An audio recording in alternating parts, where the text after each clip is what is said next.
যারা যেন তেন নির্বাচন করতে চায়, অস্থিতিশীল পরিবেশ তৈরি করার মধ্য দিয়ে তারা সেই ঠুনকো নির্বাচনের আয়োজনে সরকারকে বাধ্য করার অংশ হিসাবে এই সমস্ত ষড়যন্ত্র চালাচ্ছে।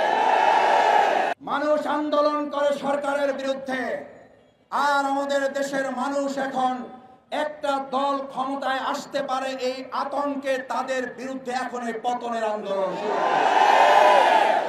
এটা পৃথিবীর ইতিহাসে কোথাও পাওয়া যাবে না। আপনারা গিনিস বুকে আপনাদের নাম লিখিয়ে ফেলেছেন। আপনারা বড় দল, অনেক বড় জায়গায় পৌঁছে গিয়েছেন।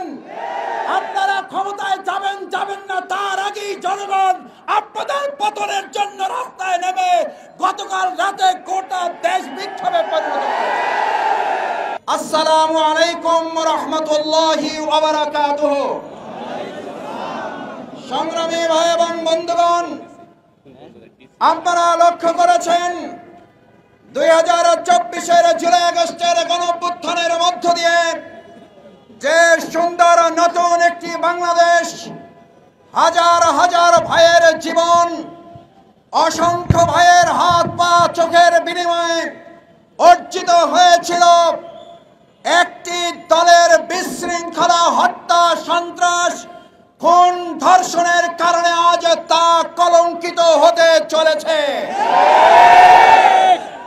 এরকম একটি পরিস্থিতিতে বাংলাদেশ জামাত ইসলামী দায়িত্বশীল সংগঠন হিসাবে জনগণকে সাথে নিয়ে জুলাই আগস্টের গণঅভ্যুত্থান, বিগত 15.5 বছর লড়াই সংগ্রামে আন্দোলনে পরীক্ষিত সংগঠন বাংলাদেশ জামাত ইসলামী ঘরে বসে থাকতে পারে না। তাই আজ দায়বদ্ধতার জায়গা থেকে জনগণের পাশে দাঁড়াবার, অংশগ্রহণের পক্ষ থেকে আজ বাধ্য হয়ে কোন দলের বিরুদ্ধে নয়, দেশের পরিস্থিতি নিয়ন্ত্রণে অন্তর্বর্তীকালীন সরকারের পাশে থেকে জামাত ইসলামী জনগণের পক্ষে দাঁড়াবার জন্য আজ এই সমাবেশ, প্রতিবাদী বিক্ষোভ মিছিলের আয়োজন করেছে। আমাদের এই প্রতিবাদ, আমাদের এই বিক্ষোভ কোন দলের বিরুদ্ধে নয়। আমাদের প্রতিবাদ হত্যার বিরুদ্ধে, আমাদের প্রতিবাদ ধর্ষণের বিরুদ্ধে, আমাদের প্রতিবাদ চাঁদাবাজের বিরুদ্ধে, আমাদের প্রতিবাদ সন্ত্রাসের বিরুদ্ধে।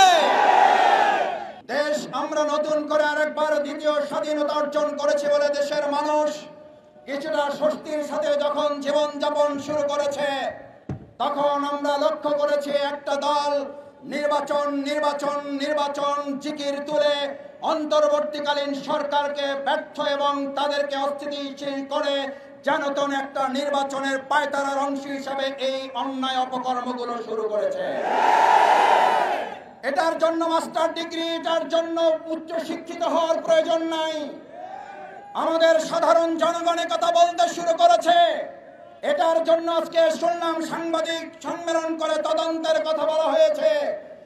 এদেশের মানুষ তদন্ত করার কথা বলে, কিন্তু তাদের কাছে একটা তদন্ত আছে।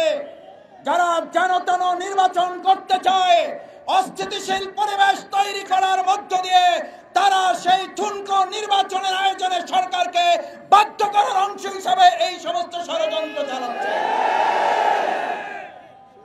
9 তারিখে ঘটনা সংঘটিত হয়েছে। আজকে সাংবাদিক সম্মেলন কেন?